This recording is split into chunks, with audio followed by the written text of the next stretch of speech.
जिल्हा परिषदेच्या आखाड्यामध्ये राज्यस्तरीय नेते उतरल्यानं वातावरण आणखीच तापल्याचं पाहायला मिळत आहे।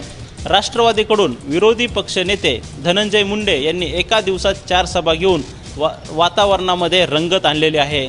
धनंजय मुंडे यांनी राज्य सरकार आणि केंद्र सरकारच्या कारभाराचे वाभाडे काढलेले आहेत।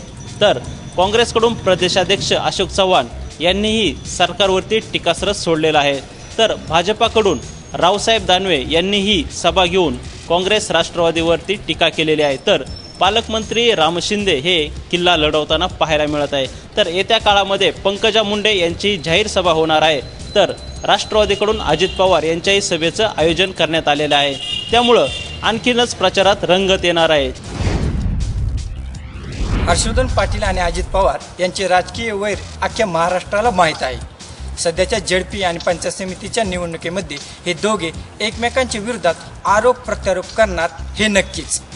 अजित पवार यांनी काल इंदापूर तालुक्यात 2 सभा घेत हर्षवर्धन पाटील यांच्यावरती जहरी टीका केली।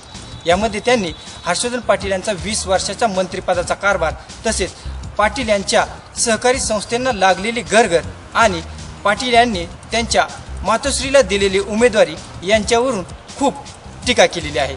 त्यामुळे हर्षवर्धन पाटील हे अजित पवारांना कशा प्रकारे उत्तर देतील याकडे तमाम इंदापूरवासियांचे लक्ष लागून राहिलेले आहे। 68 सदस्य संख्या असलेल्या सोलापूर जिल्हा परिषदेत सध्या भाजपचा एकही सदस्य अस्तित्वात नाही आहे। राज्यात आणि केंद्रात सत्तेवर असलेल्या भाजपासाठी ही नक्कीच भूषणावह गोष्ट नाही आहे। त्यामुळे सोलापूर जिल्हा परिषदेमध्ये आपले सदस्य पाठवण्यासाठी भाजपनं आपली पूर्ण ताकद पणाला लावली आहे। कालच मुख्यमंत्री देवेंद्र फडणवीस सोलापूर जिल्हा दौऱ्यावर येऊन गेले।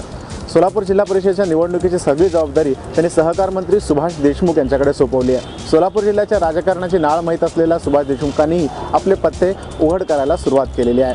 68 जागांपैकी तब्बल 49 जागांवर भाजपनं आपले उमेदवार उतरवलेत। तर पंचायत समितीच्या 136 गणांपैकी 100 जागांवर भाजपा लढत देते आहे। या सगळ्यांचा विचार करता यावेळची सोलापूर जिल्हा परिषदेची निवडणूक भाजपसाठी सकारात्मक आणि आशावादी बनली आहे। कोल्हापूर जिल्हा परिषद निवडणुकीमध्ये महाआघाडीचा घटक असणाऱ्या आरपीआयला भारतीय जनता पार्टीने सपशेल डावलण्याचा प्रयत्न केलेला आहे। आरपीआयने जिल्हा परिषदेसाठी 4 तर पंचायत समितीसाठी 7 जागांची मागणी केली होती।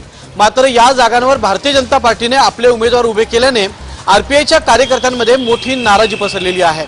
आरपीआयचे कार्यकर्ते आणि नेत्यांची मनधरणी करण्यासाठी चंद्रकांतदादा पाटील सध्या प्रयत्न करतात। यामध्ये चंद्रकांतदादा पाटील यशस्वी होतात का आणि आरपीआय आता कोणती भूमिका घेतं याकडे जिल्ह्याचं लक्ष लागून राहिलं आहे।